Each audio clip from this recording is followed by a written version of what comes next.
Olá, pessoal. Estão me vendo? Estão me ouvindo? Sim, sim. Bom, uma boa tarde a todos.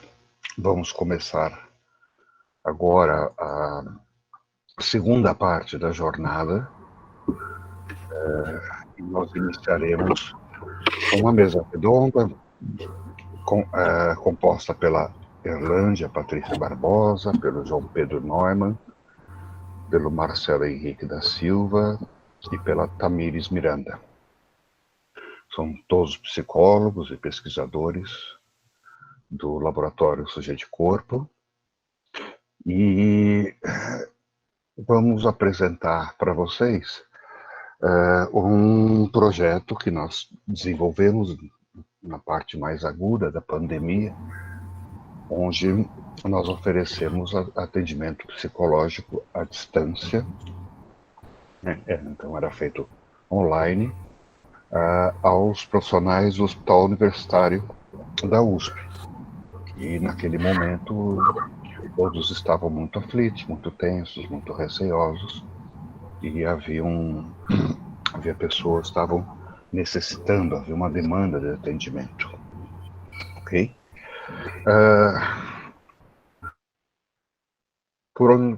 Por quem nós começamos, gente?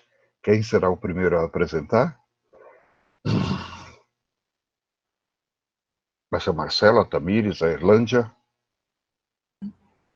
Olá, professor. O Marcelo começará fazendo uma breve introdução da atuação do grupo no Hospital Universitário. Então vamos lá, gente. Por favor, Marcelo.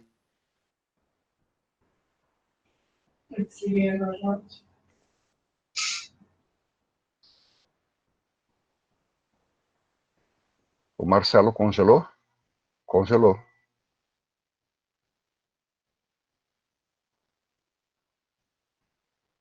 Alguém avisa o Marcelo que congelou a imagem dele.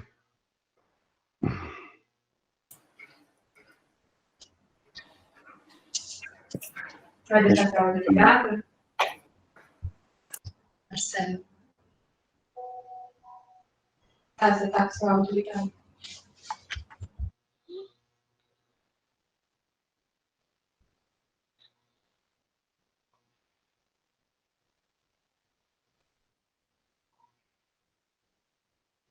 E pelo que eu vi aqui, ele não recebeu a mensagem também no celular. Eu vou propor a vocês que a gente comece e a gente deixe o Marcelo para o final, já que ele dá essa panorâmica de como foi nossa entrada, aquilo que nós realizamos, né? Como se fosse um fechamento. Tá ok? Uhum. Então, vamos lá, gente, por favor. João Pedro, você? Então, eu vou começar. Tá todo mundo vendo a apresentação? Eu estou. Perfeito. Bom, o Marcelo ia começar com essa introdução, né, falando um pouquinho do nosso trabalho. Acho que o Marcelo voltou. Conseguimos voltar. Desculpe, professor. Então, vamos retomar. Posso continuar, João? Ou você quer? Não, por favor, Marcelo, dá continuidade. Peço desculpas aí a todos os participantes. Não. Então, iremos iniciar aqui, né, introduzindo, com base no que foi dito.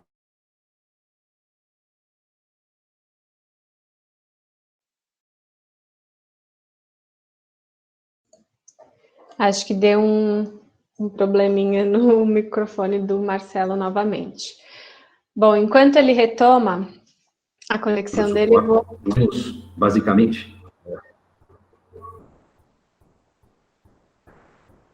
Marcelo, acho que seu microfone está dando erro. Vocês estão conseguindo me ouvir agora? Conseguem me ouvir? Olá, pessoal.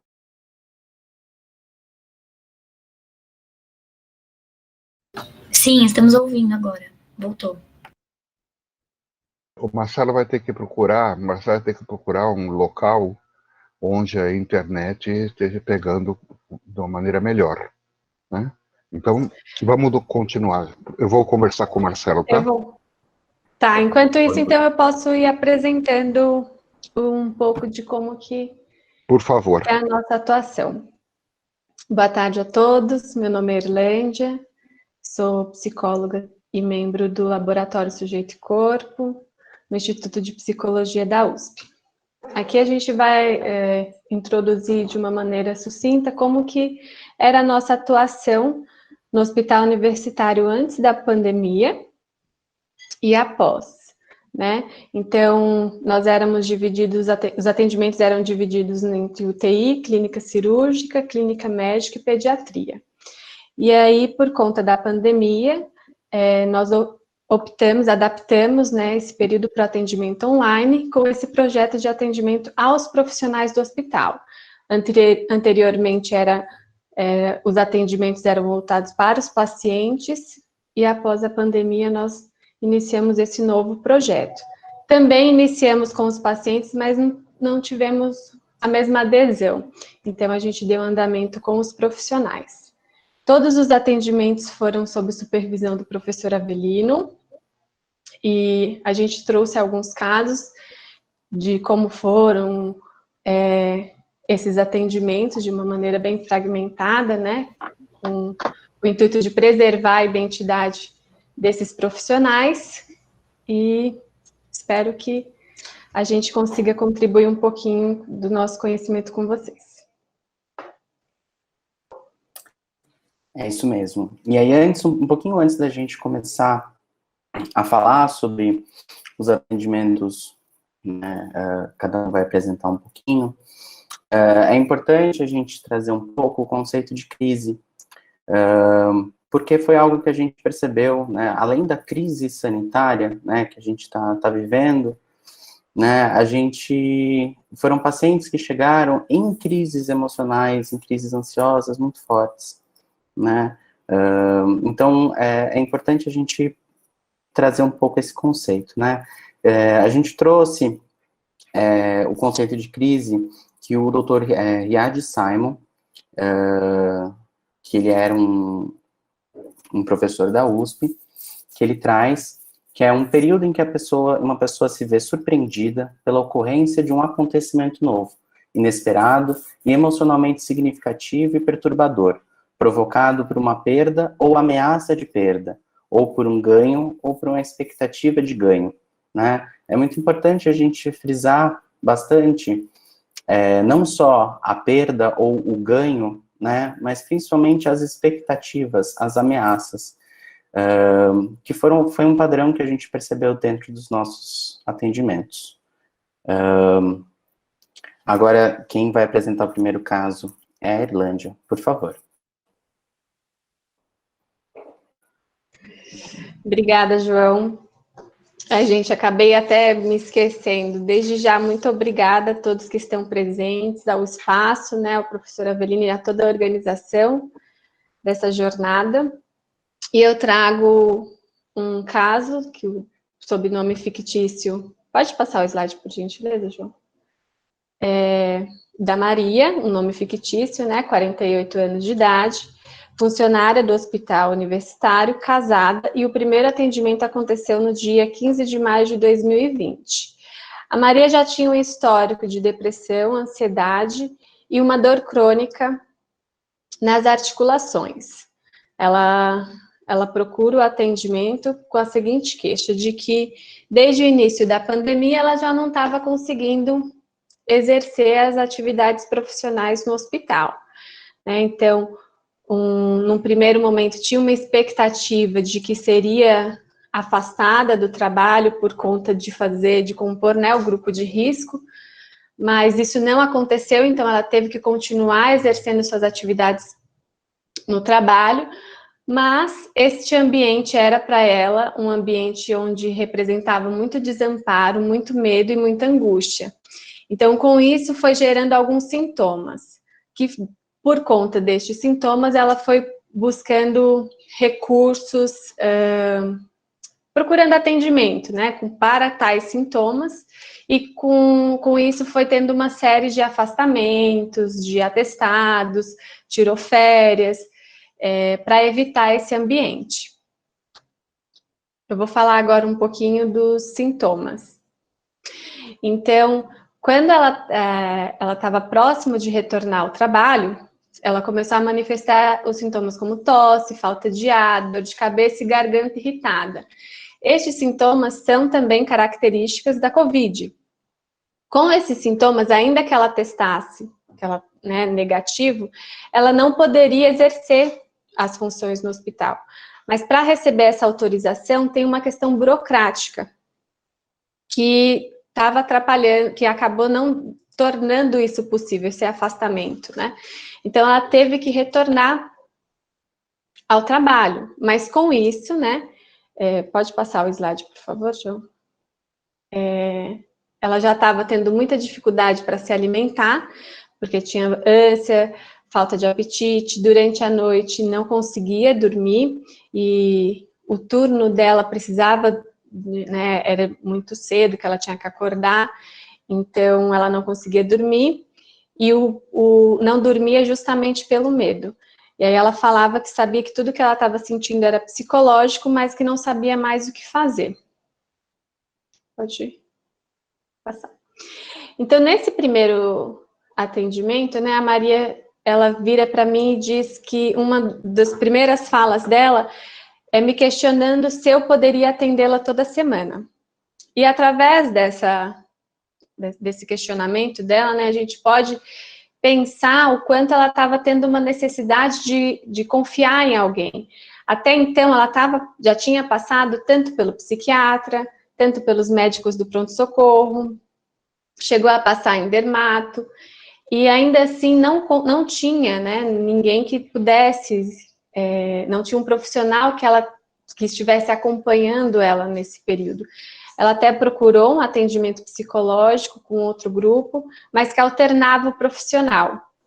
Então, um dos primeiros atendimentos é esse o questionamento, que eu entendo como uma manifestação de um desejo de criar um vínculo comigo, o que me deixou muito angustiada e com uma sensação também de corrida contra o tempo, né?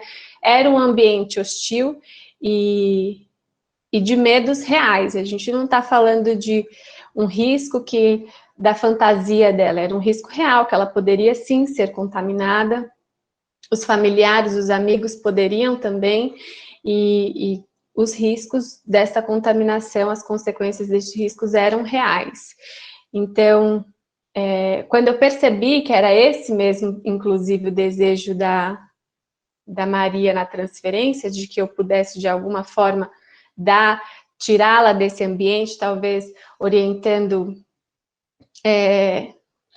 também para procurar um outro profissional que pudesse sustentar esses atestados, sustentar essas licenças médicas. Ao invés disso, quando eu captei, né, quando eu compreendi que seria esse o desejo dela na transferência, eu aumentei o número de atendimentos. Então, na primeira semana eu atendi por 3 vezes, na segunda semana 2, e com o tempo fui atendendo ela uma vez por semana. Assim que ela retorna ao trabalho, pode passar, por favor, João? Com as angústias que ela foi tendo, como eu já citei, né, eram angústias reais, desses medos que eram reais. Então, os conflitos, já inclusive pré-existentes, foram tomando conta da Maria, né? E isso foi gerando os sintomas, né? O deslocamento é justamente o recurso que ela encontrou para lidar com as questões fóbicas mesmo que ela tinha, né? Inclusive angústias muito infantis, que foram se tornando muito... angústias infantis, quando eu digo infantis, do período da infância, né?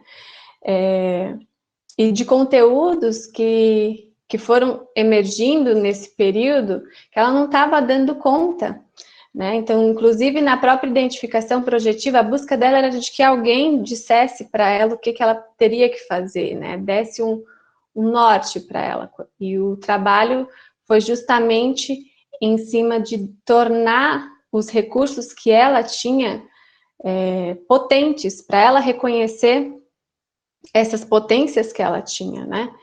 E com isso foi ficando cada vez mais evidente para ela o quanto parte desses sintomas por mais que esses sintomas tinham componentes emocionais, psicológicos, de novo, gente, né? Ressalto, era um medo real, ela poderia sim ser contaminada. Então, diante disso, ela retornou ao trabalho e aí na primeira semana que ela retornou ao trabalho, ela teve que ir ao pronto-socorro com sintomas de palpitação, muito medo, muita angústia, foi atendida, recebeu um atestado do dia, foi para casa, descansou, mas ainda assim, ela estava muito angustiada, se questionando, em algum momento eu vou precisar retomar essas atividades, e como eu farei isso, né? Esse era o questionamento, eu preciso em algum momento retornar. Ela era uma mulher, ela é, né, imagina que ainda está viva, né, muito comprometida com o trabalho, então a hipótese de que os colegas de trabalho estivessem questionando a forma, a conduta dela, e fantasiando que ela pudesse estar de alguma forma encenando esses sintomas, ou só pegando esses atestados por motivos que não... fazendo braço curto, como é a fala dela, né? Era muito insuportável para ela. E isso era muito claro, ela verbalizava dessa forma. Então, quando ela retorna ao trabalho, vai para o pronto-socorro, retorna e logo em seguida tem o atendimento, eu pergunto para ela o que aconteceu, como que tinha sido aquele dia para ela. E é quando ela se recorda de que naquele mesmo dia, assim que ela chegou no trabalho, ela recebeu a notícia de que 4 colegas haviam sido afastadas por suspeita da Covid. Então, a partir disso, ela foi conseguindo perceber melhor os sintomas, em que situações que eles iam se expressando essa angústia dela, né? E com o tempo, esses sintomas foram aparecendo, pode passar, João, por favor, foram aparecendo, inclusive, durante os atendimentos. Quando ela se recordava de alguma coisa que gerava muita angústia, ela começava a sentir dor, ela começava a sentir um peso nas costas, dor de cabeça, e a partir disso, a gente foi conseguindo trabalhar esses conflitos. E então, ela, assim, com acolhimento, as intervenções, num primeiro momento, foi de acolhimento e de escuta, né, dessa crise, e a partir desse acolhimento, dessa escuta, ela foi reconhecendo os recursos que ela tinha para lidar com esses conflitos, e foi também compreendendo o quanto parte destes conflitos já eram pré-existentes. A dor que ela sentia crônica, enquanto ela estava afastada e fazia uma faxina, pegava um peso em casa, ela já não manifestava, já não era tão intensa, e no hospital ela trabalhava um dia e tinha crise de dor. Então, tinham questões com esse trabalho, tinha questões familiares, tinham questões afetivas, e que ela até então tinha uma questão de luto bem significativa também. Então, isso ela foi compreendendo que esses conflitos existiam antes mesmo da pandemia, né? Antes mesmo disso tudo. Então, quando ela passa a compreender, os sintomas vão diminuindo, ela vai conseguindo exercer suas atividades profissionais, e com isso, essas outras queixas, esses outros conflitos vão se tornando ainda mais latentes. Só que a proposta do meu trabalho não era de um processo analítico longo. Então, foi quando nós tivemos E como a Maria era muito comprometida, ela não faltava, era muito pontual, sempre muito disposta. Então, para um analista, gente, isso é ótimo, né? A gente quer pacientes que estejam com toda essa disposição. Só que eu fui compreendendo quanto esse desejo, talvez ela não estivesse, né, disposta mesmo a trabalhar esses conflitos de uma maneira mais profunda. Então, foi quando em um atendimento nós conversamos, abri isso a ela, dizendo quanto percebia que os sintomas, que a queixa inicial já estava de alguma forma sendo ela já estava conseguindo exercer suas atividades, ela concorda e assume que compreende a razão e a existência desses conflitos, mas que não estava em condições e com disponibilidade, não só disponibilidade de tempo, sim, mas não interna, que ela não estava preparada ainda para lidar com tudo isso. E foi quando a gente suspendeu os atendimentos. Então, o que fica, né, desse atendimento? Quando o paciente está em crise, de alguma forma, quando ela chega, está muito desorganizado, está muito instável, tem muito desamparo, tem muita angústia. Então, o que fica, né, é o quanto a escuta tem, e de alguma forma, claro, né, todo o empenho da Maria em elaborar parte disso, em possibilitar que insights venham surgindo e de lidar com tudo isso. Então, foi assim que os atendimentos, finalizamos os atendimentos, então, dessa forma. Espero que tenha contribuído um pouquinho com vocês. Obrigada. Passo agora, acho que para o João, né, João? O caso da Luísa. Isso mesmo. Bom, a Luísa, né, que também é um nome fictício, ela chega para a gente, né, pede o serviço que a gente estava prestando no início de maio, né, logo após ela ter recebido alta, porque ela ficou 17 dias internada no hospital com Covid, onde ela teve uma série de complicações e ela precisou ser entubada, né, e desses 17 dias, 14 ela passou na UTI, né, então foi bastante tempo, né. Ela tem 43 anos, ela também é funcionária do hospital, casada, tem 2 filhos, né, e no total a gente fez um trabalho de 7 atendimentos.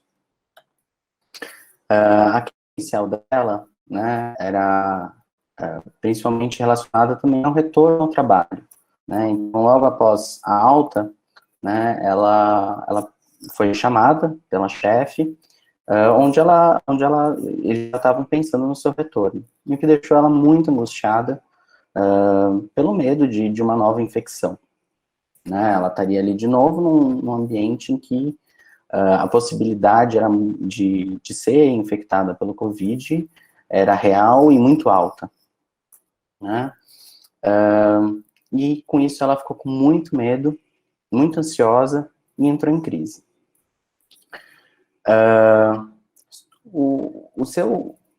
Essa ansiedade que ela aparece, né, com os atendimentos, a gente foi percebendo que também ela é uma ansiedade muito anterior a essa crise, né, conforme a gente foi trabalhando também os recursos internos dela, né, a gente foi percebendo junto, né, o quanto essas crises de ansiedade, elas estavam sendo exacerbadas, né, pelo Covid, né. Ela conta aí que ela tinha crises de ansiedade, de pânico, logo após ela fantasiar uma agressão, né, de um colega de trabalho. E com isso, todas as vezes em que ela chegava ao hospital, ela precisava ir para o pronto-socorro e ser medicada. Essas crises de ansiedade, né, aí com outros sintomas, como palpitação no coração, ela ficava com as mãos e com os pés muito gelados, aconteciam também em casa, em momentos em que ela se sentia impotente, né. Com isso, ela procurou um serviço, um atendimento psiquiátrico, em que ela começou a tomar sertralina, né. Inicialmente foi receitado 150 miligramas, mas com o tempo esses sintomas e esses ataques de pânico começaram a diminuir, então ele foi reduzido para 100 miligramas por dia, né. Umas questões importantes, né, que a gente foi percebendo nos atendimentos, né, ela também teve alguns sintomas de Covid, né, falta de ar e fadiga, que também são sintomas presentes no quadro de ansiedade. Quando ela foi internada, ela pediu para que ninguém contasse para sua mãe, né, da sua situação de saúde. E essa foi uma forma que ela encontrou de proteger essa mãe, porque em outros momentos de grande estresse, a mãe passava muito mal, né, e acabava se ausentando. São nesses momentos em que ela percebe que ela precisa, ela não poderia contar, né, com a ajuda de uma mãe que ela via como muito frágil, né, e ela começa a tomar conta de tudo e de todos, né. E nisso ela se sente muito excluída, né, tanto pela família quanto pelo trabalho. Ela traz também essa família que não cuidou tanto quanto ela achou que ela merecia, né, uma chefe que concede privilégios a colegas que ela chama de escolhidos, né. Então, ela tenta dar conta de tudo, mas em vários momentos, quando ela percebe que ela não consegue, né, então ela entra em contato com uma realidade que é dura, né, vem a ansiedade. Com isso, né, a gente pode pensar em dois mecanismos de defesa que estão presentes na fala dela, né, e na sua vivência, né. Um, com a onipotência, né, que é justamente essa ideia de que ela pode fazer tudo, né, quando ela fala, ainda bem que fui eu quem ficou doente, eles não aguentariam como eu aguentei, né, a ideia de que ela sairia ilesa, né, de uma doença tão grave, né, como a gente tem visto, mas que na realidade isso não procedeu, porque ela entrou em crise, ela teve sintomas pós-Covid, né, então assim, ela se deparou com uma realidade que foi muito dura para ela, né. Em um outro momento, né, ela fala, sempre tentei ser forte, agora sinto que tudo isso, Covid, nem aconteceu, é difícil de explicar. Então, assim, a gente tem uma separação aí, né, possivelmente por uma repressão, né, de um fato que aconteceu, né, da ideia dessa doença, e o afeto que ele trouxe, né, onde fica presente só o afeto, né, só essa ansiedade, só esse medo, né, de tudo isso, né, lembrando que, ao mesmo tempo que tem toda essa fantasia e tudo mais, né, o Covid, como a Erlândia disse, né, é um medo real, é uma ameaça real, né. E essas defesas, elas possibilitam um certo distanciamento, né, uma forma dela lidar, ou não lidar, né, com essa angústia de não ser tão forte o suficiente, né, como ela gostaria de ser, como ela deseja ser, né. A intervenção possível aqui, como também foi colocado pela Erlândia, né, uma escuta na forma de acolher esses sentimentos, esses medos que ela traz, justamente a forma dela reorganizar, né, conseguir reorganizar esse material psíquico dela, né, que a crise faz com que deixe isso completamente desorganizado, ela perceber quais são os potenciais dela, mas os potenciais reais, né, e é a partir disso, né, a tentativa de um contato maior com a realidade, né, na tentativa de dissolver um pouco algumas fantasias que estão ali.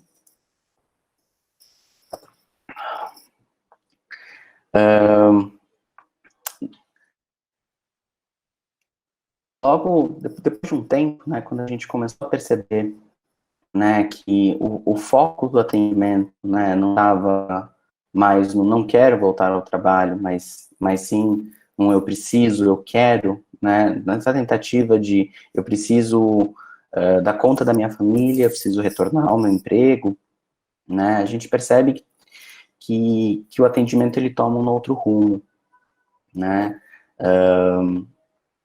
E que aí agora a gente estava entrando em contato com outras angústias, né? Essas angústias anteriores ao Covid, né? Mas que justamente exacerbam o quadro ansioso dela, né?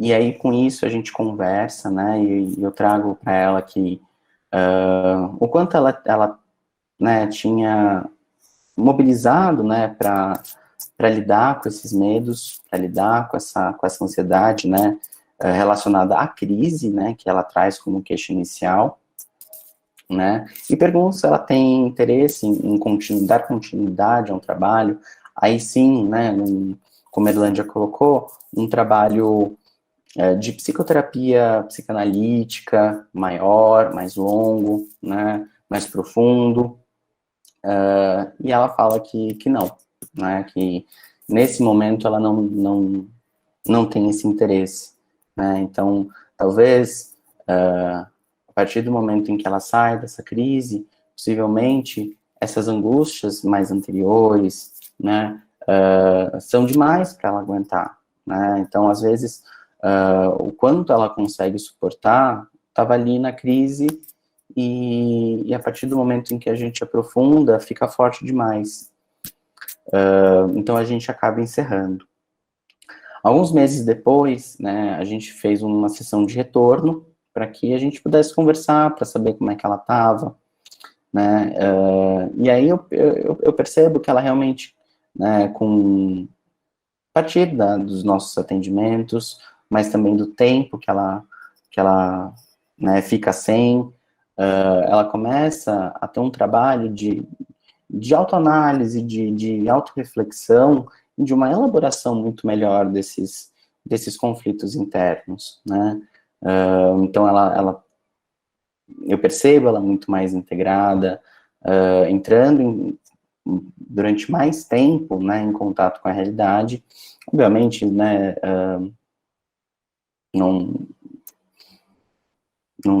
não é perfeito, né, acho que esse não é nem o objetivo da análise, né, mas percebe-se que ela ficou muito mais integrada. E é mais ou menos isso que eu queria trazer com esse caso. Foi um caso que eu gostei muito de atender, um caso muito interessante. Passo agora a fala para o Marcelo, que ele também vai apresentar um caso. Desculpa, a Tamires.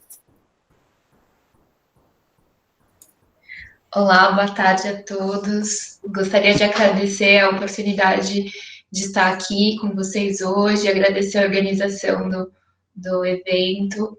E então, eu sou a Tamires, eu sou psicóloga, membro do grupo de pesquisa do Laboratório de Sujeito e Corpo, e eu vou apresentar o caso da Marisa, lembrando que é um nome fictício. A Marisa tem 59 anos, é viúva, tem um filho, e ela é enfermeira técnica. Algo importante de ressaltar é que esse caso o caso que eu vou contar para vocês agora é baseado em um atendimento, e esse primeiro atendimento aconteceu em maio de 2020.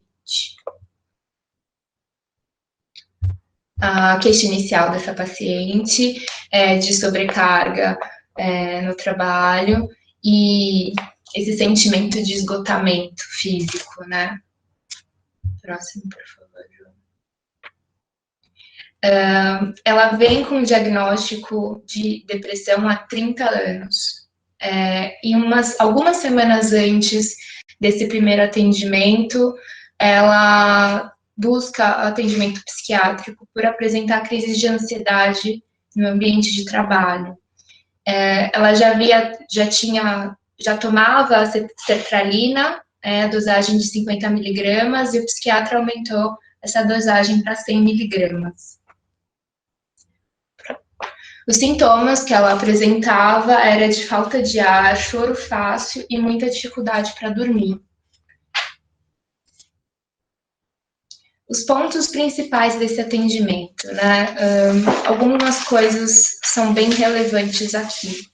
A Marisa, por que ela, né? Eu acho que o sentido aí dela ter tanto desconforto nesse ambiente de trabalho. A Marisa desempenhava uma função no controle de materiais do hospital, né? Então, no setor de controle de materiais. E se a gente for buscar bem, né, o fato, como aconteceu isso, a gente pode recordar que tivemos essa dificuldade, né, dos abastecimentos, de chegar principalmente máscaras e os EPIs para os profissionais e para os pacientes nesse período da pandemia. E ela tinha que lidar com essa questão diariamente. Então, havia uma recomendação do hospital de um número X de máscaras, e, por exemplo, que ela poderia dar para cada profissional e para cada paciente. E esses profissionais vinham pedindo mais máscaras e luvas, porque também não havia um acordo também de qual era a estratégia de uso, né, o tempo de uso desses materiais, enfim. E ela era obrigada a negar. Ela não poderia fornecer, porque se ela fornecesse, ela seria cobrada, porque haviam poucos. Então, ela lidava diretamente com a hostilidade desses profissionais com a negativa dela. Tá? Então, essa foi uma das queixas dela. A segunda queixa foi: eu estou sobrecarregada, eu estou me sentindo mal, gostaria de me afastar. Inclusive, ela já era para ter se aposentado, poderia ter dado entrada à aposentadoria dela antes, mas não deu. E deu entrada no final do ano de 2019. E, teoricamente, ela já estaria aposentada nesse momento do ano, que ela já tinha planos para essa aposentadoria, né? O filho mora em outro estado, ela iria se aproximar do filho, iria abrir um negócio com esse filho, e isso não aconteceu por conta da pandemia, pois o hospital não estava dispensando ninguém. Concomitantemente a isso, a questão dos afastamentos dos colegas, que ela julgava serem forjados, né, porque que os colegas estavam fingindo estar doentes para se ausentarem da função que eles desempenhavam ali no hospital, e ela era obrigada a estar ali, porque ela não deixaria a chefe dela sozinha nessa, e ela teria que estar ali para dar esse suporte. Ela não achava justo isso. Então, de novo, muita carga, né, nisso que ela está falando. Pode passar, João, por favor. Então, eu coloquei aí como as defesas da Marisa a onipotência, nesse sentido dela ter essa concepção, né? O que vai acontecer se eu não estiver aqui? Eu sou insubstituível, né? Então, não vai ter jeito, eu preciso ficar, eu tenho que ficar. E a culpa dela, né, nesse sentido dela poder ter feito antes esse pedido de aposentadoria e não ter acontecido, e não ter feito, e estar naquele ambiente, e não conseguir evitar, e não conseguir se afastar, no caso, né, e ela julgar os colegas como errados, né, como injustos por estarem forjando. Ela não sabe, ela não tem certeza, ela tá supondo que essas pessoas estão forjando esses atestados. Então, ela projeta essa culpa que ela também sente de querer não estar ali, né, e nesses colegas. Pode.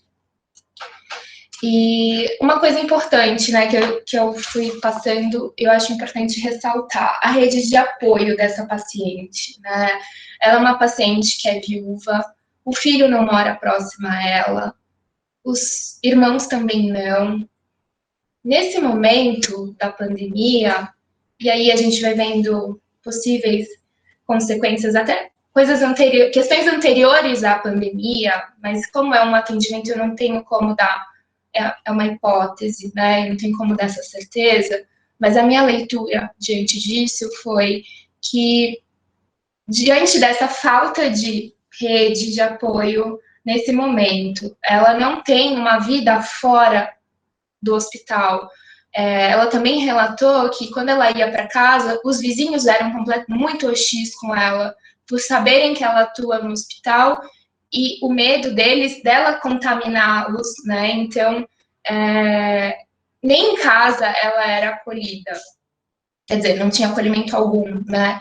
Então, como o hospital era o lugar de sentido dessa paciente, tanto a ponto dela confundir os papéis, né? Então, a minha intervenção nesse momento, desse atendimento, mesmo que tenha sido um encontro, foi de ouvir essa paciente, encontrar, né, conseguir discernir com ela o que era a Marisa, uma função da Marisa enfermeira, e o que era a função da Marisa pessoa, né? Ela não dava o material para os colegas porque ela não queria?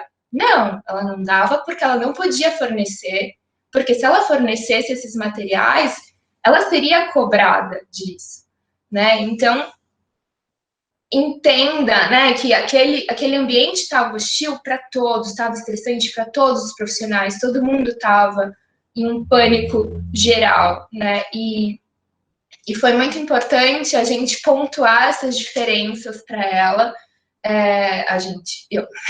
eu pontuar essas diferenças para ela do que era a função dela enquanto enfermeira e o que era ela enquanto pessoa, né? Então, depois disso, encerramos esse atendimento, marcamos um encontro seguinte. Os próximos contatos foram feitos por mensagem de texto. Então, houveram umas 2 ou 3 tentativas de marcação que não foram bem sucedidas. Acho importante trazer que, em algum dado momento, ela começou a marcar sessões logo após o expediente dela. Então, ela alegava não conseguir dar continuidade porque ela continuava na função dela, exercendo as demandas do hospital e não conseguia interromper para fazer a terapia. E depois eu frisei muito bem essa necessidade de se ter um ambiente reservado, dela ter calma para poder entrar no processo terapêutico. E num último contato ela decidiu dar fim às sessões e não tentou marcar mais. E eu me coloquei à disposição caso ela precisasse de algum suporte. Esse foi o caso da Marisa. Espero que ele contribua para que vocês tenham algumas reflexões, e obrigada. Agora a gente vai ficar com o caso do Marcelo. Olá, boa tarde a todos. Novamente peço desculpas aí pelo início, né? Perdi a minha conexão, mas retomo agora para apresentar um outro caso, e peço licença a vocês só para colocar algumas palavras, algumas considerações em relação ao trabalho que é realizado ali no Hospital Universitário, né, e o trabalho que é realizado através do Laboratório Sucor. Todos esses pacientes, todas essas pessoas que foram atendidas, né, anteriormente os pacientes do hospital e agora os profissionais de saúde do hospital, todas essas pessoas, assim como nós todos somos seres biopsicossociais, não é? Nós temos nossa parte orgânica, nosso mundo mental, e esse mundo mental propicia a interação entre o orgânico e o social, não é? E não há separação entre o biológico e o mental, não é? É algo único. O mundo mental emerge do universo neurobiológico.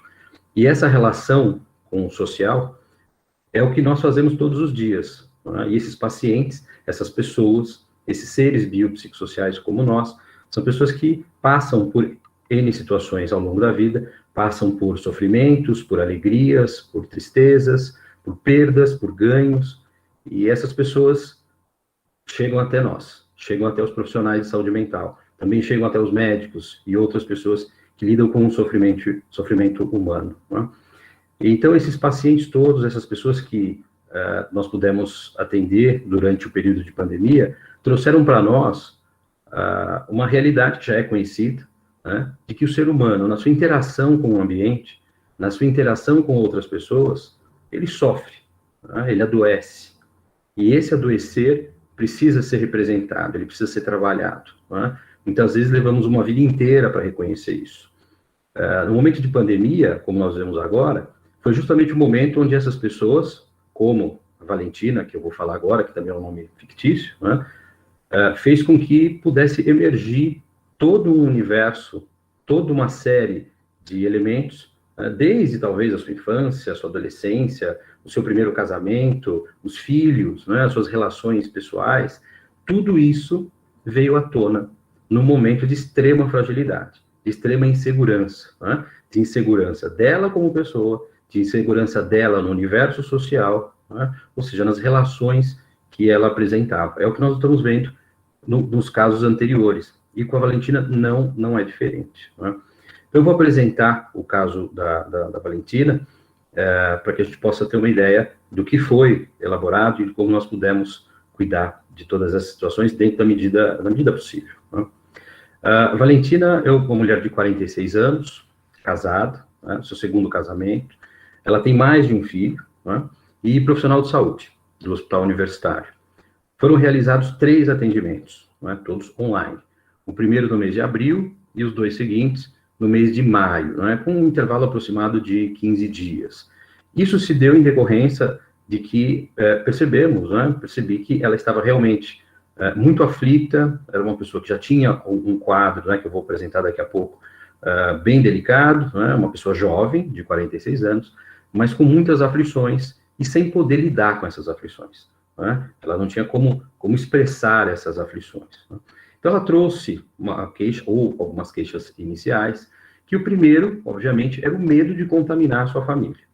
Como profissional de saúde, como todos os profissionais de saúde que continuaram atuando, né, nos locais onde os atendimentos eram presenciais, o medo dela era voltar para casa e contaminar o marido, contaminar os filhos. Né? E esse medo era dela de contaminá-los, dela de ficar doente, ou seja, ela ia para o trabalho e ela voltava do trabalho com esta angústia. Não é? Nós somos todos seres angustiados por natureza, por N questões ao longo da nossa vida. Mas quando passamos por uma situação como essa, que no caso dela, como profissional de saúde, não podia se ausentar daquele contexto, né, esse medo se torna exacerbado, não é verdade? Então, ela trouxe essa primeira informação, né, o medo de contaminar as pessoas que ela mais amava. Né? Então, ela se sentia culpada por esses fenômenos, ela se sentia responsável por tudo isso. Né? Ela tinha um quadro antecedente, né, diagnósticos antecedentes, que seria aí, nós teríamos, segundo o relato dela, pressão alta, diabetes e obesidade. Então, vejam, o que nós podemos identificar é que quando esta pessoa chega até nós, quando esse ser chega até nós, ele já chega sofrido, ele já chega com uma série de fragmentos, né? Ele chega com a vida fragmentada, tentando construir ou reconstruir sem saber como. Então, é como se fosse um pedido de auxílio, um pedido de ajuda. Né? E compreender a história passada dessa pessoa, trazer para o momento presente e pensar num futuro antevisto, é algo muito importante, é algo muito delicado. Né? Então, ela traz a ideia, ela traz a informação de que ela tem pressão alta, que ela é diabética e que ela é obesa. Mas ela também traz um outro detalhe. Ela diz que nem sempre foi obesa, que ela não desenvolveu diabetes, e que também desenvolveu pressão alta.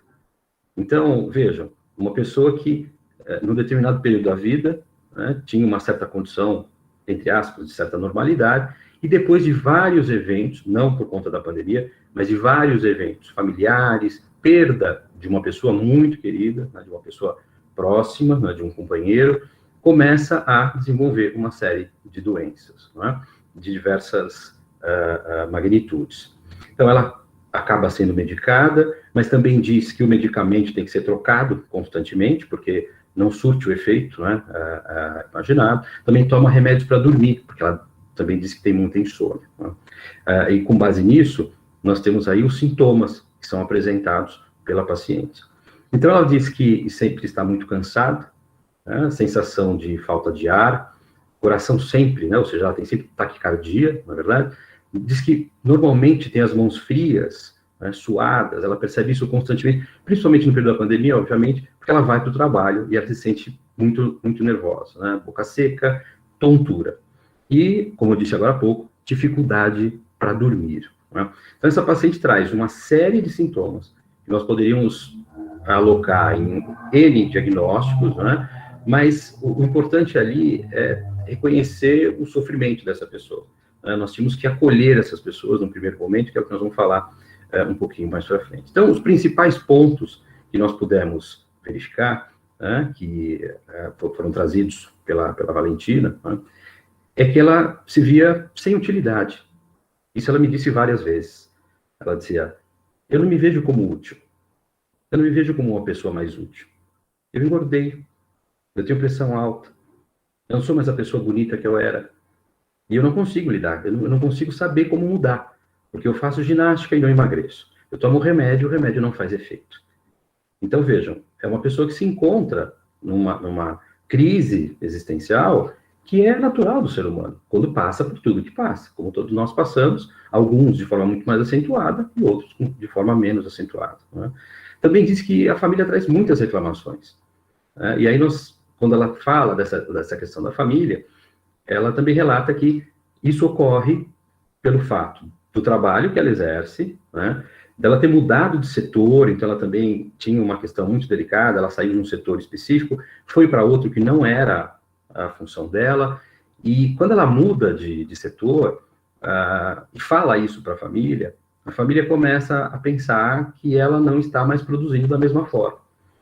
Ou seja, é uma pessoa, uma profissional, que atuava numa função X, e de repente é alocada numa outra função. Não só por uma questão de saúde, mas porque talvez ela tenha uma outra deficiência que a impossibilite de exercer aquilo pelo qual ela foi contratada, né? Mas isso é o que ela nos traz.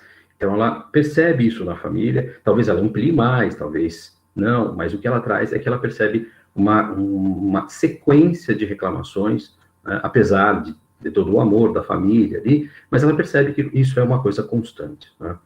E como disse agora, essa mudança profissional fez com que ela também se sentisse, como ela disse, eu me sinto inútil. Eu não faço nada onde eu estou agora. Eu não realizo, eu não consigo mais realizar. E ela traz uma outra informação, que é, se eu sair de um local onde eu estava, fui para outro, que nada posso fazer, o que eu vou fazer daqui para frente? Eu já tenho 46 anos. Por que eu vou trabalhar? Na próxima vez que se eu for trabalhar em outro local, o que eu faço? Será que eu vou trabalhar no mesmo setor desse aqui, que não é o meu setor? Então, a pessoa se vê, né, minimizada. Ela se vê, dentro do seu contexto profissional, né, sob a ótica dela, minimizada. Lógico que havia uma questão de segurança, né, nós sabemos disso, né, mas para essa pessoa é difícil perceber. É difícil, porque ela está nessa situação. Então, muitas vezes, estando nessa situação, fica difícil olhar o contexto, né, e o que é perfeitamente compreensível, né. Mas também nós percebemos, e ela trouxe isso durante as 3 sessões, lógico, de uma forma, depois menos acentuada, né, as questões do passado, que a afligiam muito, né. Acho que a mais significativa foi a perda, né, de uma pessoa muito querida, né, um companheiro que ela teve, e ela se sentia muito culpada por isso. Então, isso era algo recorrente. Toda vez que ela pensava em tentar construir algo novo, criar uma nova situação, né, erguer ali os seus pensamentos e falar, não, agora eu vou fazer isso, ela lembrava do passado. É como se ela tivesse presa aquilo, né? E é lógico, nós temos memórias, nós somos constituídos de memórias, né? As memórias são, parafraseando aí o Kandel, as memórias são a cola da vida, né? Sem memórias não temos passado, nem presente, nem um futuro antevisto. Então ela sentia isso, ela percebia isso, né? Isso era constante. Então, durante os atendimentos, isso foi sendo muito evidenciado, né? Pois bem, depois nós tivemos, obviamente, que proceder à intervenção, né, as intervenções possíveis dentro das nossas ali, limitações, mas que eram satisfatórias no momento, né?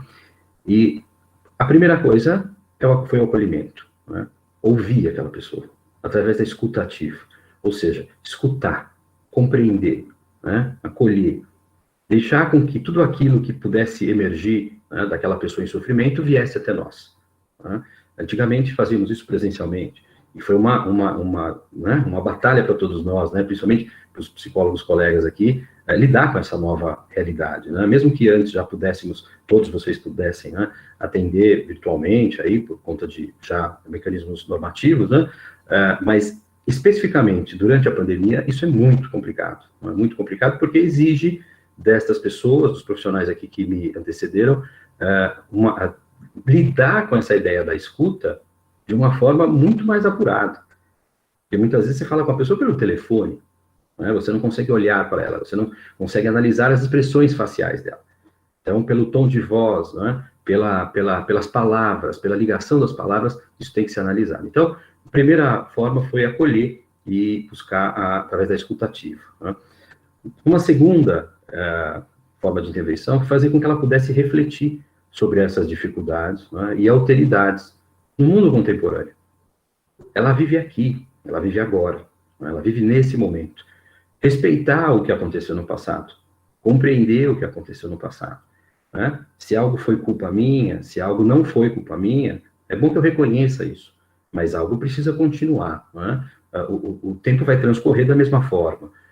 Lógico que isso é muito complexo. Isso é muito complexo. Mas é assim que nós temos que pensar. Então, ela começou a refletir sobre questões do passado. Aquilo que ela se sentia culpada começou a ser melhor elaborado. Eu sei que o nosso tempo foi curto, foram 3 atendimentos, né, 3 sessões ali, online, mas no terceiro atendimento, no último atendimento, isso já ficou um pouco evidenciado. De forma um pouco mais simples, obviamente, né, porque se percebeu que ela começou a falar que voltaria, então, a tentar fazer ginástica, né, que ela voltaria, né, a tentar realizar outras atividades, né, que gostaria de aprender talvez um outro idioma. Né.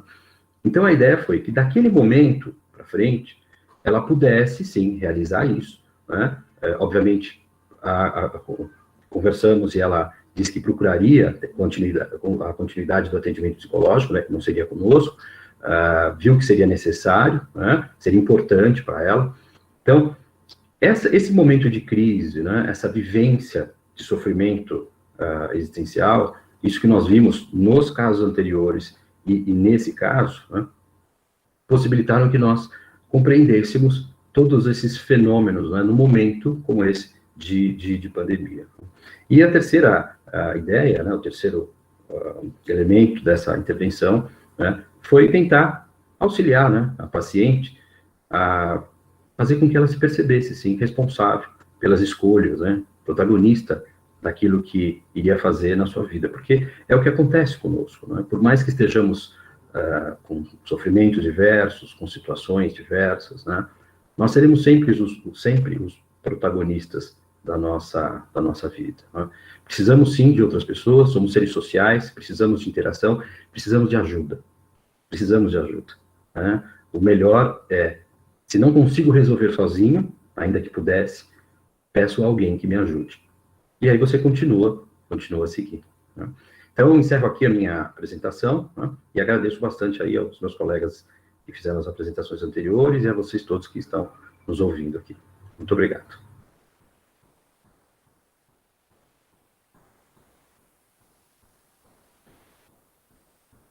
Aqui nós temos, então, né, vou aproveitar para falar, eu acho que é uma frase que foi colocada, importantíssima aqui para nós, né, e as figuras aterrorizantes das camadas mais profundas do inconsciente fazem-se sentir quando as pressões internas e externas são extremas. Né? Ou seja, tudo aquilo que nos compõe, tudo aquilo que nos constitui, em algum momento, por pressões nossas, intrapsíquicas ou externas, precisa ser colocado para que outra pessoa possa ouvir.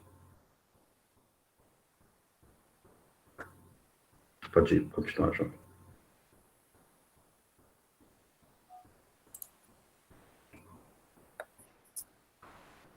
João, alguma complementação? Eu tenho um complemento, né? Acho que muito bacana quando o Marcelo traz o quanto o adoecer precisa ser representado, né? A gente está falando E quando ele traz, né, essa ideia de sermos seres protagonistas, é do quanto em todos esses casos, né, a gente pode refletir um pouco de que forma o corpo dessas pessoas foi se tornando palco das fantasias persecutórias delas, né?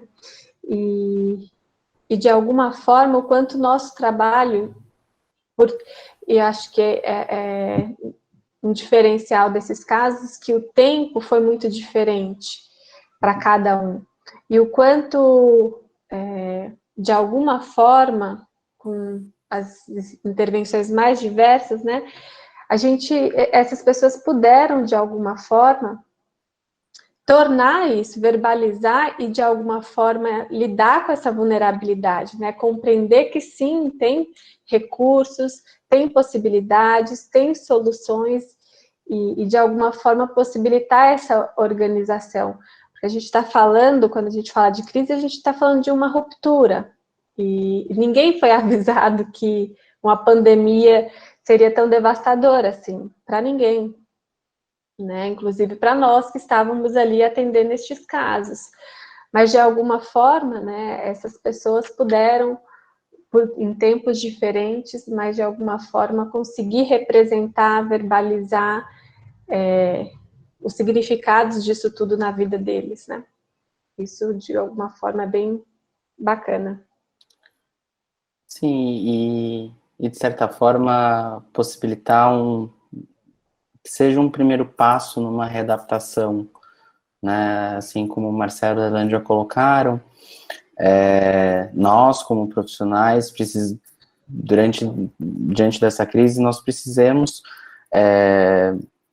nos readaptar em relação aos nossos atendimentos, às nossas práticas, né? Esse projeto que a gente fez, ele é uma readaptação, né?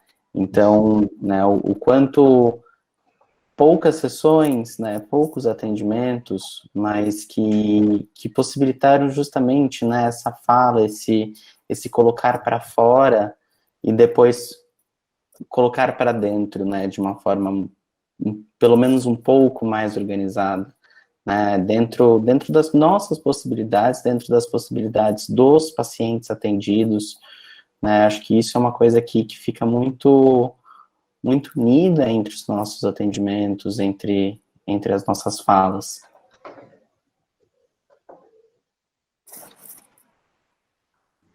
Um outro ponto também que eu gostaria de ressaltar,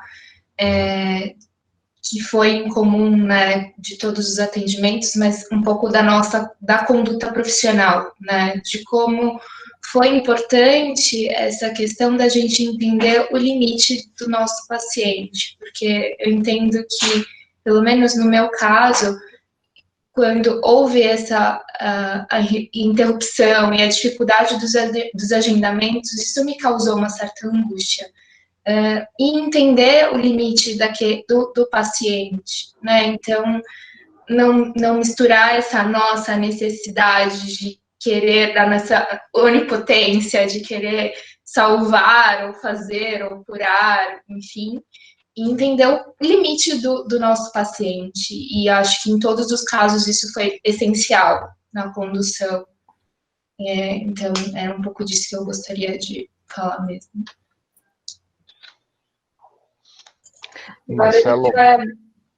Marcelo, alguma complementação?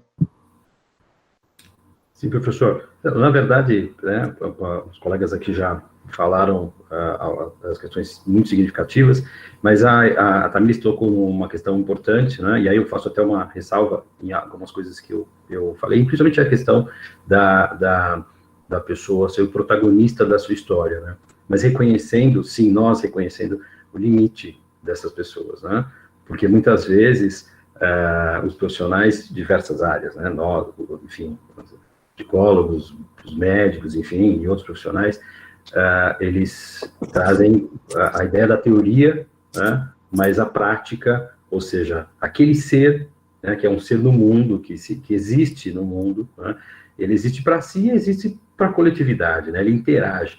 Quando eu falei de alteridade, justamente foi essa ideia, né, de que ela pudesse perceber que ela é um ser único, é um ser individual, mas ela vive em sociedade.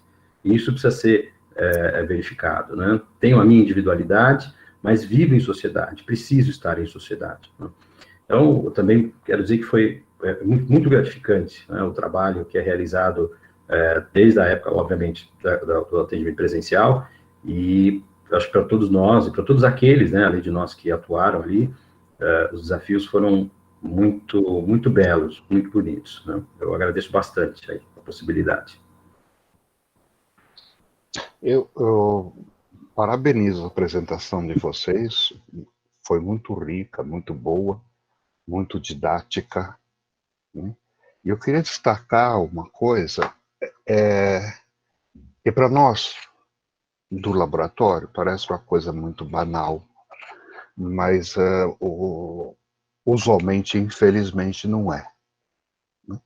Para que a gente possa estar desenvolvendo o trabalho em saúde ou trabalhar em equipe, é fundamental, né, que não só, né, a gente leve em consideração, né, a situação que os pacientes, os referenciais que os pacientes têm sobre o seu próprio processo de adoecimento, reconhecê-los como pessoas que têm um conhecimento sobre si mesmo e de alguma forma estão compartilhando com a gente, mesmo que esse conhecimento possa adquirir vieses em função do próprio sofrimento e outras coisas mais.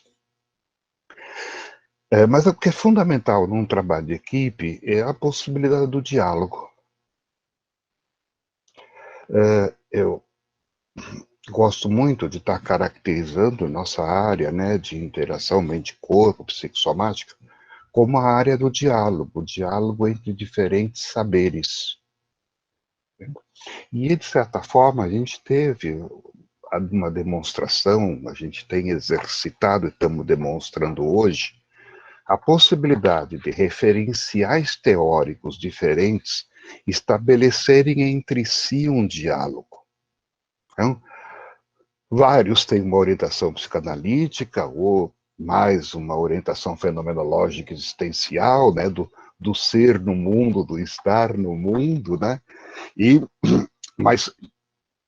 outros, né, desenvolveram um raciocínio, né, mais calcado, né, nas teorias psicanalíticas. Eles beberam bastante do Freud, inibição, sintoma e angústia, né, que é maravilhoso, sinal que é muito bom. E aí eu acho que isso é fundamental, eu quero levar agora para o trabalho mais amplo, né? Que quando a gente entra numa instituição de saúde, a gente vai ter a oportunidade de estar interagindo com diferentes colegas que têm um referencial diferente do nosso.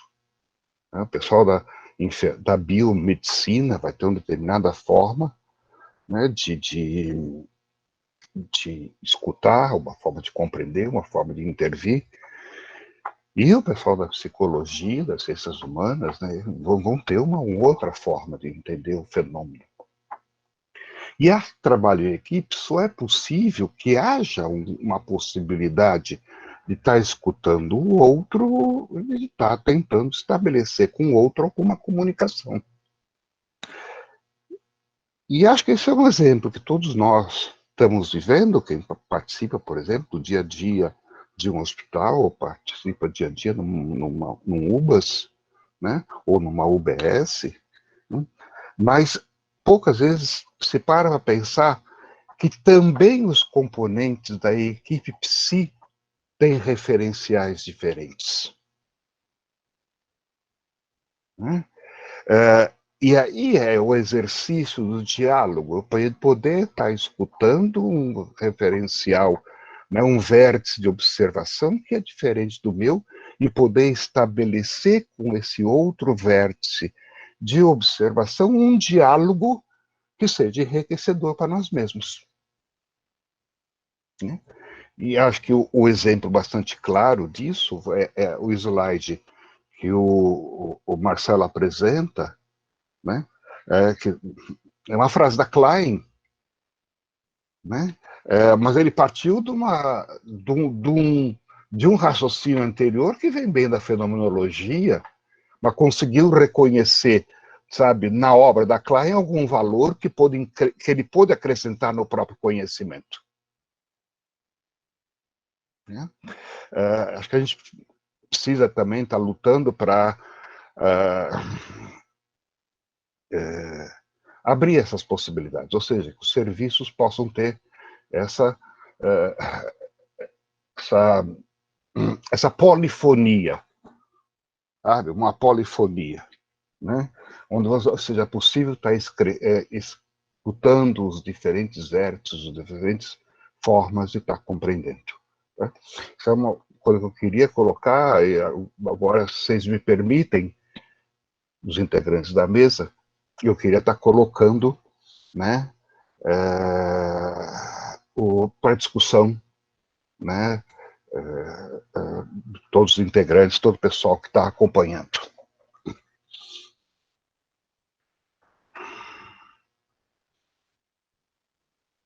Existem algumas perguntas, né, sabe, a Suzy pergunta, né, que se acredita que o senso comum terá uma visão diferenciada, você vai conseguir entender qual é o papel e a função do psicólogo, né, numa situação de saúde.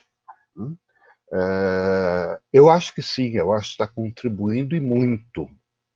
Né?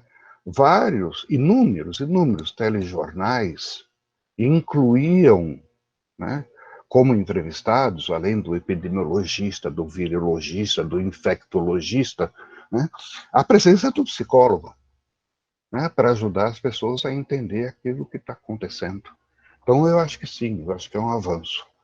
Né? O que não retira algo que eu costumo sempre falar, né, é que quando a gente vai se apresentar, vamos supor, para a equipe biomédica, que a gente conte um pouco aquilo que a gente faz. Porque muitas vezes a noção que eles têm é a noção do senso comum. Né? Não é a noção do psicólogo lá da novela, né? Mas eu acho que isso realmente, sem dúvida alguma, está, viu, Suzy, eu acho que está abrindo muito. Alguém fez um sinal aí? Posso falar? Diga, Tamires, por favor. Eu acho que também dentro desse senso comum é essa questão da psicoterapia, que só existe a psicoterapia a longo prazo, né, para a vida. E, não, a gente na atuação no hospital lida com essa psicoterapia no aqui e agora, né, no conflito do momento pontual, e o quanto isso também orienta e ajuda. Então, acho que um pouco disso também está sendo desmistificado diante desse contexto de pandemia. Uhum. Sem dúvida. Aquelas intervenções em crise, acho que vocês trouxeram, foram muito felizes em trazer, né, a definição do Riad Simon, né, sobre qual o conceito de crise. Né? Ou seja, nós partimos desse referencial conceitual, e aí, independente da vertente teórica, vamos tentar expor para vocês como a gente desenvolveu o nosso trabalho nessa situação excepcional. João, por favor. Não, uma outra coisa que eu queria complementar sobre essa questão do senso comum, né, é também uma coisa que a gente tem percebido, né, um aumento também não só de profissionais da saúde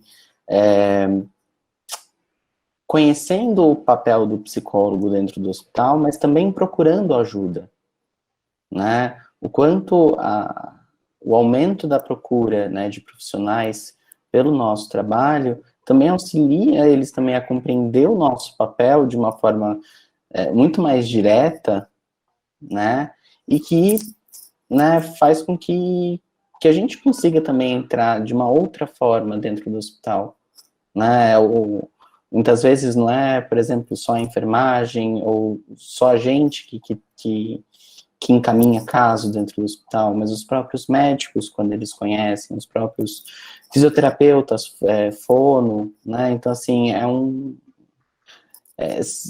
a partir desse trabalho ativo com os profissionais, a gente também começa a sair desse senso comum. Se vocês me permitem, eu gostaria de destacar coisas que vocês falaram, né? E uma das coisas que vocês acabaram colocando, né, que a Tamires sublinhou, né, eu acho que está dando possibilidade de que as pessoas entrem em contato, né, com outras formas de psicoterapia, né, diferente daquelas mais tradicionais, vamos dizer assim, né, e que a psicoterapia breve, a psicoterapia focal, né, a intervenção em crise, ela tem a sua eficácia. Né? Claro, tem os objetivos que são limitados, né? Mas ela tem a sua eficácia. De uma forma geral, a gente pode observar que esses pacientes chegaram, né, com um certo grau, com uma relativa desorganização, né, de funções mentais, né, e com o trabalho que foi desenvolvido, né, conseguiram estar se reorganizando. Né? E eu gostaria de destacar, né, porque uma coisa que foi muito sublinhada por vocês, que a angústia que esses pacientes apresentavam eram angústias reais. Né? Não era delírio. Né? Ou seja, são funcionários, trabalham, né, pessoal da enfermagem, num hospital geral que está lidando com a Covid, uma delas esteve até internada, passou 14 dias entubado, né? E sem dúvida, a angústia é real, o medo é real. Mas esses medos reais, né, eles sempre estavam contaminados, vamos dizer assim, né, pelo próprio mundo interno de cada um deles. Né? Todos esses medos reais estavam contaminados pela forma de ser, de sentir, de reagir de cada pessoa. Né?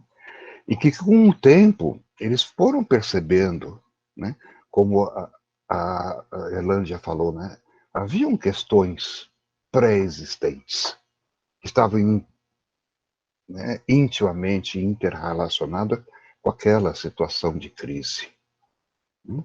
E como que nessas situações de crise, algumas pessoas funcionam, vou usar um termo super antigo, vocês lembram de papel carbono, ou ouviram falar alguma vez de papel carbono? Né? Como as pessoas, né, que funcionam com papel carbono, qualquer coisa que toca, né, deixa marca. Né? E como que elas ficam, sabe, muito sensíveis, né, com o papel carbono. Esses impactos que vêm, né, da situação de crise, né, como que isso vai sendo vivido, né, dentro do contexto, né, do mundo interior, dentro do contexto a qual as pessoas estão submetidas. Eu gosto muito de uma frase do Ortega y Gasset: eu sou eu e as minhas circunstâncias. Né? Agora, esse eu é constituído pela história de vida, esse eu. Né? E é constituído pela memória. Né? Se eu não tenho a memória, eu não consigo lidar com a minha história de vida. Né? Então, aquilo que eu sou, aquilo que a vida, né, junto comigo, né, nesse jogo de introjeção e projeção, foi me construindo. Né? E é isso que a pessoa nos chega, né, trazendo isto. Né? E que vai encenar, um termo que a Helena colocou, muito bom, vai encenar no corpo aquilo que está acontecendo no mundo interno. Né? Diferente de um processo de somatização, a gente pode falar sobre isso mais tarde, mas, sabe, muitos sintomas eram equivalentes somáticos da angústia, mas o corpo também, de certa forma, estava encenando aquele mundo interno tão conturbado, né? Tão agitado, tão ameaçador. Porque é isso que eles nos mostram, um mundo interno muito ameaçador, muito amedrontador. Né? Sabe? Eu vou ficar por aqui, senão eu começo a falar e não paro mais, depois eu retomo, tá? Eu gostaria de também estar ouvindo as pessoas de uma forma geral.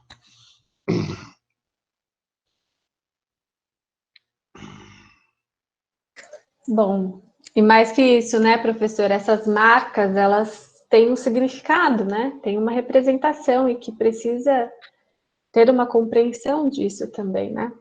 Aquilo que você Essa falou, vivência. o adoecer tem que ser representado.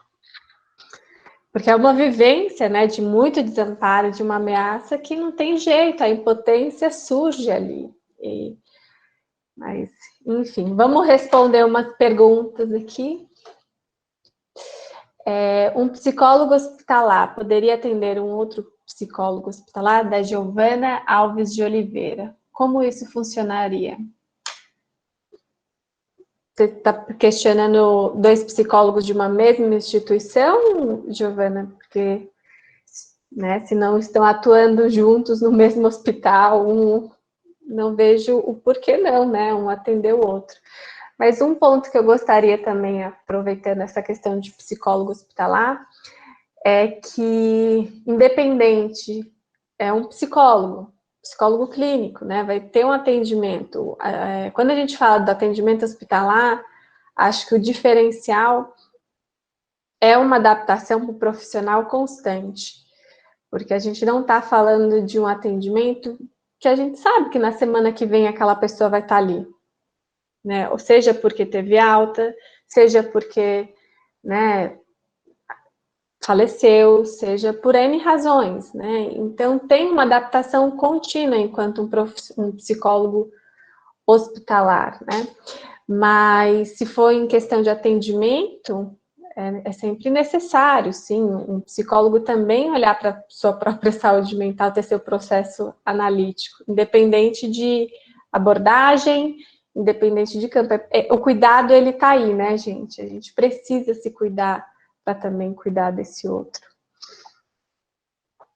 Alguém quer acrescentar alguma coisa? Espero que eu tenha respondido a pergunta da Giovana.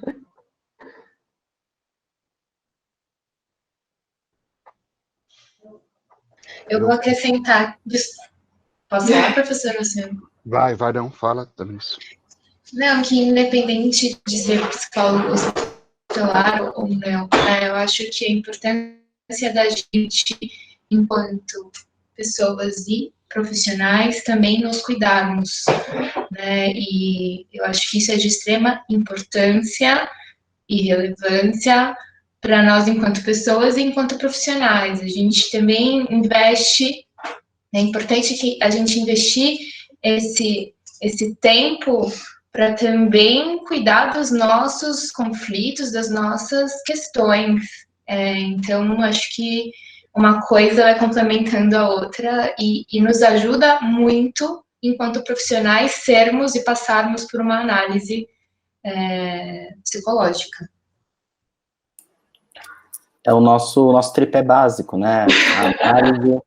A análise, supervisão e estudo, né? A gente precisa de tudo isso para que justamente a gente não coloque no outro as nossas próprias questões, as nossas próprias angústias, né? Isso para um trabalho bacana, isso precisa estar separado.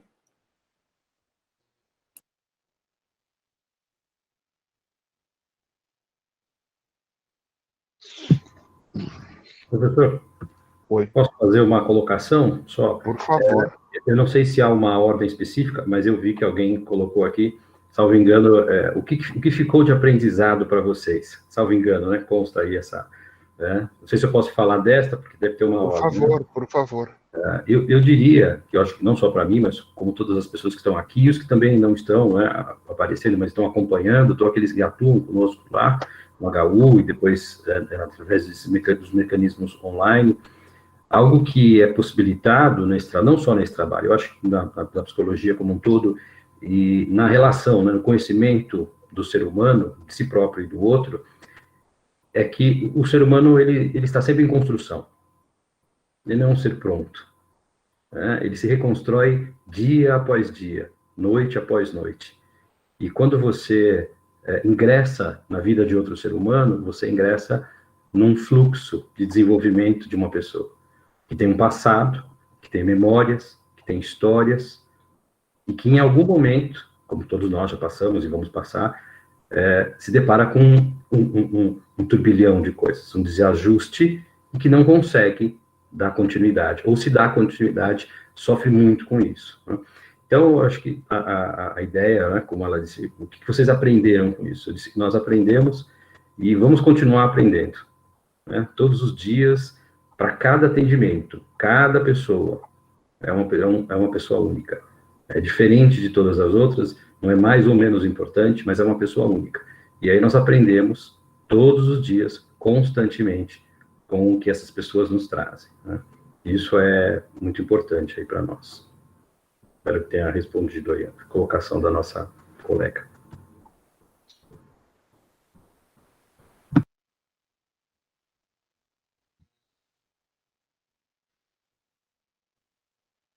A sua palavra aí ao senhor, professor. Eu estava pensando sobre tudo isso que vocês estavam colocando, né? E aí eu lembrei que na parte da manhã, até a Silvia falou, né, sobre o poder da palavra, né? E aí eu respondi, né?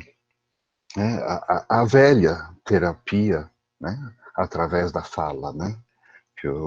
Aquela cliente do Freud, né? Acho que foi a Ana O, que falou para ele, né? Que o tipo de intervenção que ele tinha era uma terapia através da fala, né? A limpeza de chaminé que ele utilizou naquela ocasião. Mas o quanto que o falar ou poder falar e ter uma escuta qualificada, né? Isso vai propiciando a pessoa, só no simples falar, um outro tipo de consciência, de ter ciência, de ter conhecimento sobre os próprios conteúdos internos. É uma coisa a gente está pensando com nossos próprios botões.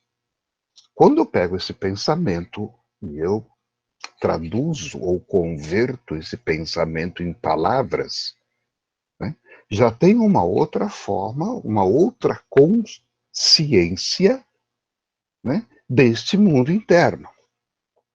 Né? E na medida que nessa escuta qualificada pode estabelecer uma interlocução entre aquelas pessoas que nos procuram e nós que nos propomos ajudar essas pessoas, vai criando um campo, né, que envolve essa inter-relação, que é um campo de ampliação de consciência. E que de uma forma ou de outra, esses pacientes, não obstante ser uma terapia, né, de intervenção em crise, propiciou a essas pessoas ampliarem a consciência sobre si mesmo, das suas próprias questões. Né? Na hora que eles passam a reconhecer que existem vários conflitos que estão presentes na história, que isso de alguma forma está contaminando, né, o medo real, né? Mas não é só essa real, a situação concreta, objetiva, real, mas que o mundo interno interfere fundamentalmente na percepção desse mundo real. E é aí que nós podemos estar, de alguma forma, beneficiando, né, os nossos clientes, as pessoas que nos procuram. Né? Ou seja, alguém colocou a questão da ressignificação. Essa ressignificação é possível quando, através da fala, se amplia esse campo de conhecimento. Né? Sabe, essa ressignificação é possível quando esse campo pessoal, né, se cria uma consciência que vai permitir ressignificações. Né? E aí então, a velha terapia pela fala, né, de como ela é continuadamente sendo exercitada né, que pode contribuir, né, para o nosso trabalho profissional. E como bem vocês colocaram bem, né, e a nós mesmos quando a gente né, se submete a alguma forma de intervenção psicoterápica, né? De alguma maneira, lá também nós estamos ampliando a nossa consciência, né?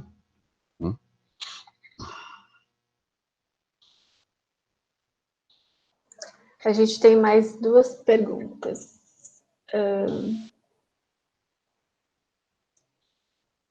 Qual o maior desafio que vocês têm enfrentado no atendimento pontual e online com os profissionais de saúde? Alguém quer responder? Ou eu respondo? Pode ir. Vai no embalo.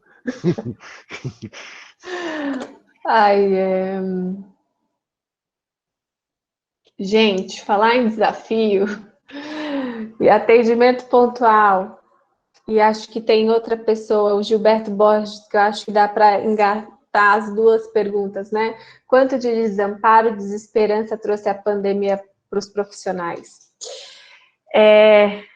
Quando a gente fala de desamparo e desesperança durante a pandemia, acho que não só a gente está ilustrando alguns casos de profissionais da saúde, mas acredito que isso tenha tomado conta de muita gente, né?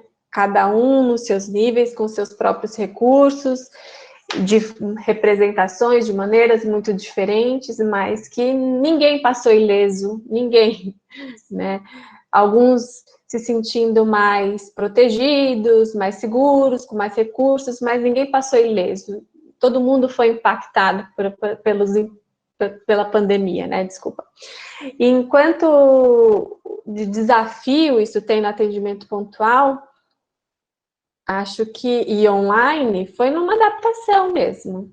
Eu, particularmente, até então não tinha muitos atendimentos online, e então foi uma novidade. E o outro ponto é que a gente também tem que considerar que os pacientes tenham também essa internet, tenham uma estrutura, um espaço tranquilo onde se sintam seguros para falar sobre suas demandas, suas queixas, suas angústias, mas e de pontual, eu acho que é muito mais uma demanda do paciente para nós do que nossa para o paciente, é entender o que eles estão esperando do nosso atendimento, para a partir daí decidir, né, de que maneira isso vai sendo pontual ou não. No caso que eu atendi, ela me procurou com uma queixa muito específica, e então isso era muito claro. Então, a partir do momento em que isso foi mudando de cenário, foi quando eu retomei isso com ela. Então, por isso, ficou um caso muito pontual, né, com uma queixa muito pontual a ser abordada. Mas acho que quem vai determinando isso é muito mais o paciente através dessa escuta do que ele de fato está esperando, qual que é a expectativa dele com o nosso trabalho. E eu acho que, assim, complementando um pouco o que a Lídia traz, né, o quanto isso também mexe com a nossa própria impotência enquanto profissional, né, o quanto a gente se via num lugar ali de ajudar o paciente, talvez de uma forma que a gente compreendia como correta ou como ideal, né, e que a gente esbarra no que é possível, né? Então, assim, esse eu acho que é um grande desafio, tanto acho que na questão dos profissionais da saúde, né, que estão ali, por exemplo, na linha de frente e não estão conseguindo, né, e não conseguiram salvar todos os seus pacientes, né? Da mesma forma como a gente analisa isso muito na contra-transferência, né, do como a gente se sente, né? A Irlândia coloca isso, né? Eu sentia que eu estava numa corrida, né? E por que a gente está nessa corrida? Porque a gente quer tentar conseguir o máximo que a gente pode, mas dentro desse atendimento não é o que a gente pode, é o que o paciente consegue, né? Então, assim, essa dinâmica, né, é que é muito interessante da gente trazer aqui, mas talvez na minha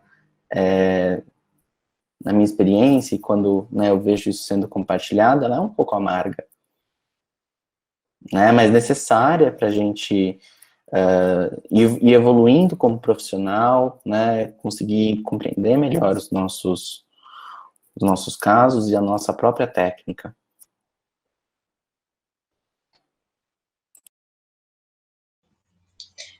Eu gostaria de aproveitar e complementar também a fala deles.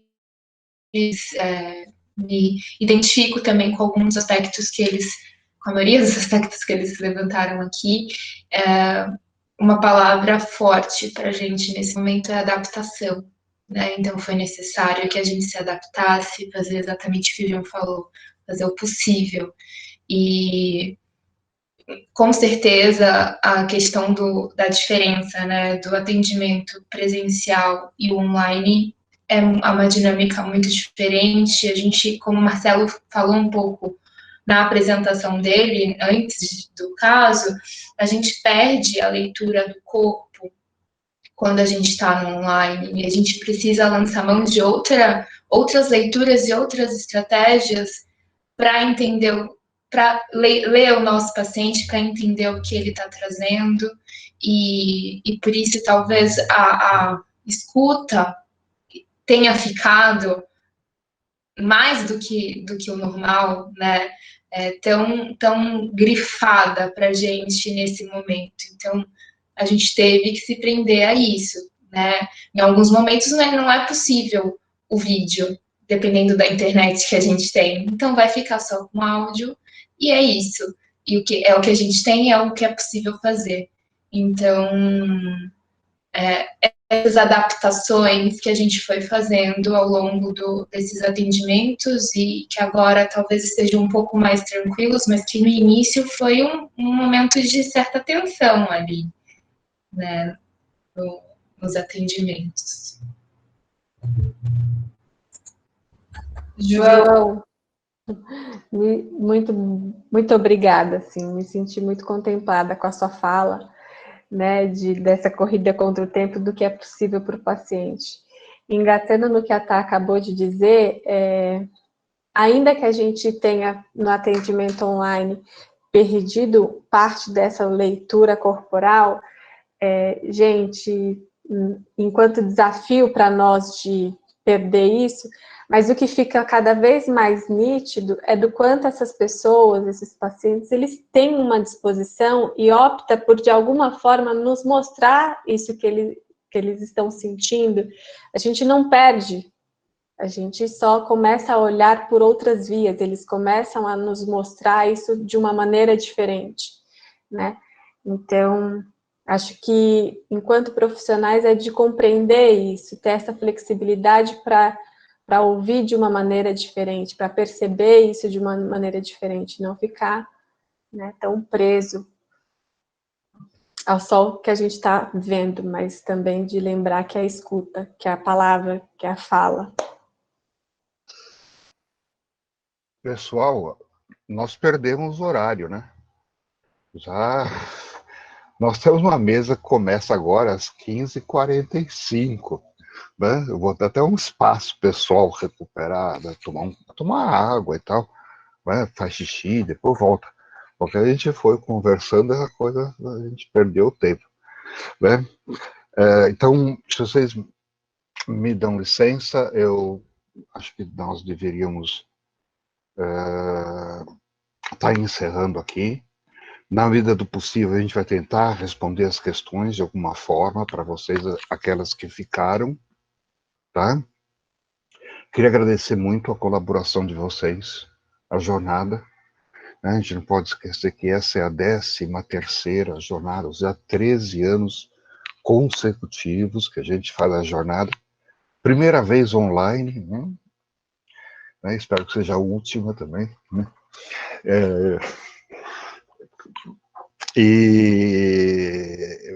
Gente, foi muito bom. Eu particularmente, uma série de coisas que vocês colocaram, que me inspiraram, tá pensando, refletindo, anotei uma porção de coisa aqui.